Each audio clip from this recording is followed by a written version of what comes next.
Entering tunnel number 13. Sir emergency sir. ಇಲ್ಲಿ ಯಾವ ಹುಡುಗನ ಕೇಳಿದ್ರು ಫೇವ್ರೆಟ್ ಪ್ಲೇ ಬದಲಾಗ್ತಿದೆ ಹೊರತು ಫೇವ್ರೆಟ್ ಪ್ಲೇಯರ್ ಬದಲಾಗ್ತಿಲ್ವಲ್ಲ.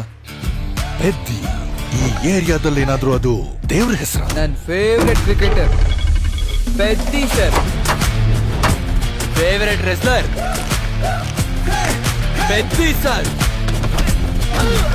ನನ್ನ ಫೇವ್ರೆಟ್ ರನ್ನರ್ ಕೂಡ ಪೆದ್ದಿ ಸರ್. ಈ ಏರಿಯಾ ಹುಡುಗರಿಗೆ ಪೆದ್ದಿ ಗುಡಿಯಲ್ಲಿರೋ ದೇವ್ರಲ್ಲ ಸಾರು, ಗ್ರೌಂಡ್ ಅಲ್ಲಿರೋ ದೇವ್ರು.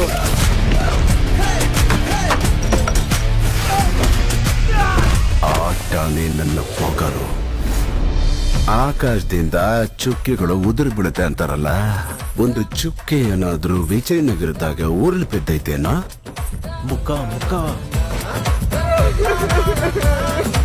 ಬೊಗಳೋದು ನಿಲ್ಸಲಿ. ಕಿತ್ತೋಗಿರೋ ಚಾಡಿ ಎಲ್ಲ ಹೇಳ್ಬೇಡ, ಸರ್ವನಾಶ ಆಗೋಗ್ತ್ಯಾ. ಹೆಣ್ಣು ಮಗಳಾಗಿ ನೀವ್ ಹಿಂಗೆಲ್ಲ ಮಾತಾಡಬಾರ್ದಮ್ಮ. ಕಿಸ್ತಿದ್ಯಾ ಬಿಡು. ನನಗೆ ಆಟ ಗೆಲ್ಲೋದಲ್ಲ, ಬದುಕದ್ ಮುಖ್ಯ.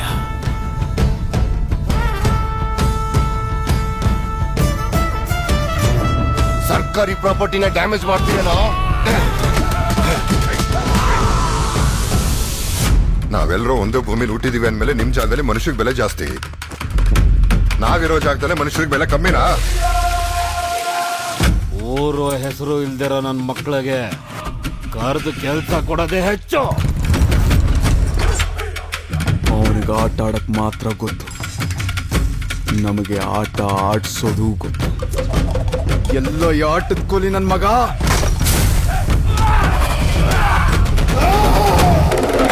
ಮಾತಿಂದ ಅಲ್ಲ, ಅಖಾಡದಲ್ಲಿ ಗೆಲ್ಲೋ ಅಂತ ಗಂಡಸ್ತರ ಯಾರಿಗಿದೆ ಬರ ಕೇಳು.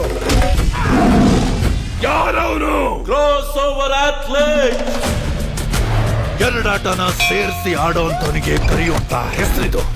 ನಾನು ಪೆದ್ದಿ ಸಾರು. ಸೋಲಾಗ್ಲಿ ಗೆಲುವಾಗ್ಲಿ ಈ ಬೆಟ್ಟದ ಕೆಳಗಿನ ಊರ್ನ ಒಂದೇ ಆಗಿರ್ಬೇಕು. ನೀವೆಲ್ಲರೂ ನಾನು ಆಟ ಆಡ್ದೆ ಅನ್ಕೊಂಡಿದ್ದೀರಾ. ನಾನು ಓವರ್ ನಡೀತು ಸಾರು.